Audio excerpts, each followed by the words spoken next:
देश के अलग अलग हिस्सों से सामने आए दर्दनाक हादसों ने पूरे देश को झकझोर कर रख दिया है। आग, सड़क हादसों और आपसी विवादों में अब तक 26 लोगों की मौत हो चुकी है। राजधानी नई दिल्ली के पालम इलाके के बहुमंजिला इमारत में लगी आग में 6 लोगों की जान चली गई। वहीं इंदौर में ईवी कार चार्जिंग के दौरान लगी आग ने एक ही परिवार के 8 लोगों की जिंदगी छीन ली। यूपी के बहराइच में सड़क हादसे में मां और बेटे की मौत हो गई। पीलीभीत में रिक्शा सवार 2 श्रद्धालुओं की मौत, तो वहीं 7 लोग घायल हो गए। इसके अलावा बुलंदशहर में डंपर पलटने से 2 मजदूरों की मौत, मैनपुरी में दीवार गिरने से 3 लोगों की जान चली गई। वहीं बरेली सड़क हादसे में एक युवक की मौत हो गई, जबकि बदायूं में शराब की जगह जहरीला केमिकल पीने से 2 लोगों की मौत।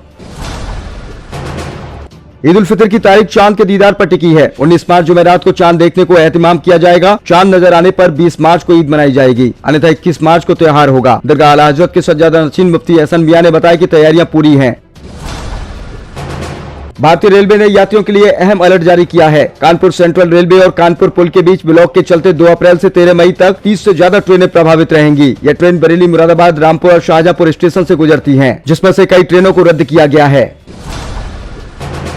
बरेली प्रीमियर लीग यानी कि बीपीएल ऑक्शन में जबरदस्त रोमांच देखने को मिला। बीसलपुर चौराहे स्थित होटल में ऑक्शन में खिलाड़ियों पर जमकर बोली लगी। आगरा के पुष्पेंद्र उपाध्याय 36,000 रुपए में सबसे महंगे खिलाड़ी रहे। लोकल खिलाड़ियों का भी जलवा रहा।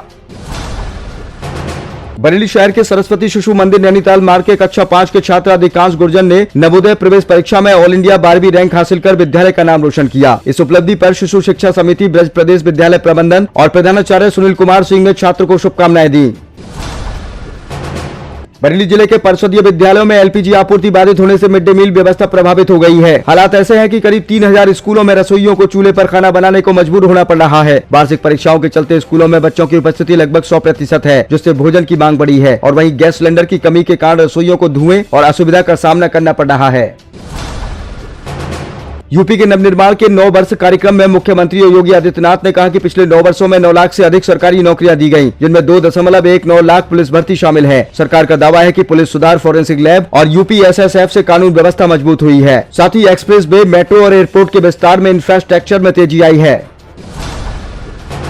कक्षा 7 की संस्कृत परीक्षा के एक सवाल को लेकर प्रदेश में सियासी विवाद तेज हो गया है। अखिलेश यादव ने इसे समाज विशेष का अपमान बताते हुए आरोप लगाया कि ऐसे प्रश्न सत्ता के इशारे पर शामिल किए जा रहे हैं। सपा प्रमुख ने कहा कि सवाल से ज्यादा चिंता इस बात की है कि प्रश्न पत्र तैयार करने वाली व्यवस्था में निष्पक्षता है या नहीं। उन्होंने भाजपा पर निशाना साधते हुए कहा कि सरकार झूठ और अफवाहों के जरिए राजनीति कर रही है, लेकिन सपा हर चुनौती का मुकाबला करने के लिए तैयार है।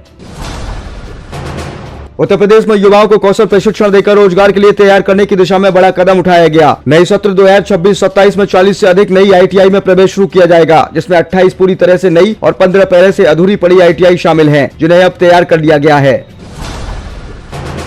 राज्यसभा में 59 सदस्यों को विदाई दी गई, जिनका कार्यकाल अप्रैल से जून के बीच में पूरा हो रहा है। इस दौरान नरेंद्र मोदी ने सभी सांसदों के योगदान की सराहना करते हुए कहा कि राजनीति में कोई फुल स्टॉप नहीं होता और जाने वाले सदस्य आगे भी देश सेवा में अपनी भूमिका निभाते रहेंगे। उन्होंने एचडी देवेगौड़ा, मल्लिकार्जुन खड़गे और शरद पवार जैसे वरिष्ठ नेताओं से सीख लेने की बात कही।